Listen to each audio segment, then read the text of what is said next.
The Atlanta Hawks can make I would say, earth-shattering move this offseason. And for those saying, yeah, we've heard you say this before, let me read you the tweet to let you know I'm not making this up. Now, per NBA Central, it says about Joel Embiid, if he's not with the Sixers next season, the Raptors are the favorites to land Joel Embiid per Bovada Official, which is a sports book. I want to look at this because look at Toronto Raptors as the #1 team at plus 1,500 odds to get Joel Embiid.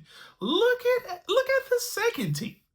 That's the Atlanta Hawks at plus 1,800 to get Joel Embiid next year. That is huge. To take it a step further, I'm going to read you this tweet by Zach Langley, who is basically he's a beat writer for the Atlanta Hawks.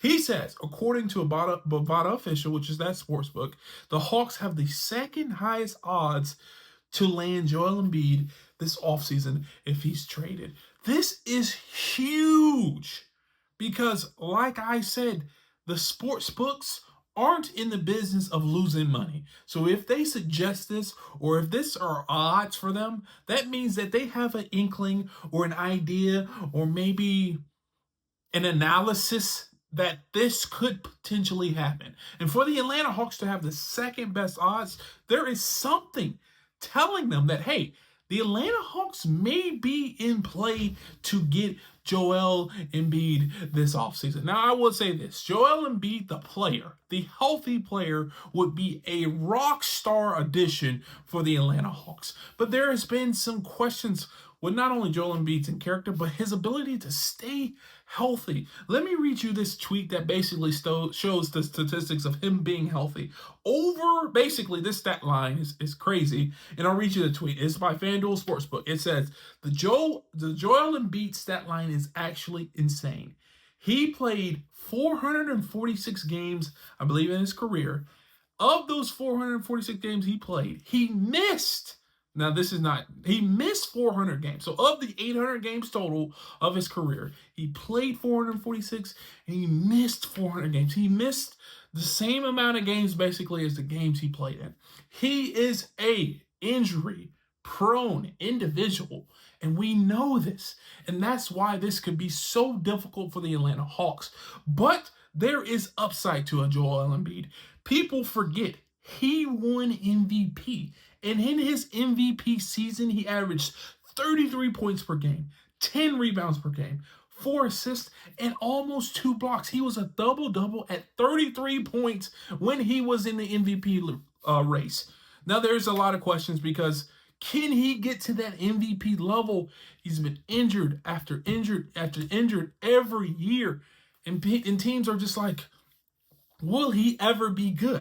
And for the Hawks, this is where it gets very difficult because these decisions can either derail an organization or propel an organization to the top. Look at the Philadelphia 76ers right now. They are terrible. But can the same happen to the Atlanta Hawks if they decide to trade Joel Embiid? Now, I will say this. If they are trying to maximize Trae Young's ability in Atlanta and basically have Trae Young be the poster child of Atlanta sports for the next 10 years, then I think they would try to make this trade. I think Joel Embiid can be an extreme complement to Trae Young. And you go from having Onyeka Okongwu and Clint Capella, which is nothing wrong with those two, to Joel Embiid, which is an immediate upgrade, and which will take you from being a team that barely makes the play-in or a play-in tournament team to the first, the second, and the third seed in the East. I mean, that's just how good of a player Joel Embiid is.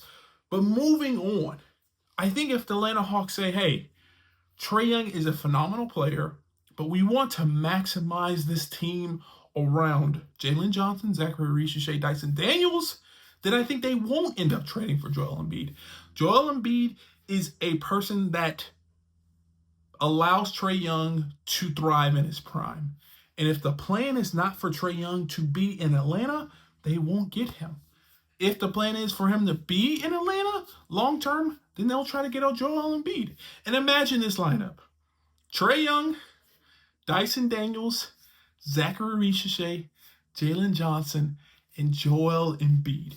You're talking about a team that has not only star power 1 through 5, but a team that can go deep and compete with the best teams in the NBA. Because the Atlanta Hawks will, yes, definitely have to give up a lot for Joel Embiid, but they won't have to give up their core players, which is something that's very interesting. Now, I'll talk really quickly about a potential trade. The trade will probably be something like this. Onyeka Okongwu, you're probably going to end up trading Terrence Mann. You probably have to end up trading Karis LeVert.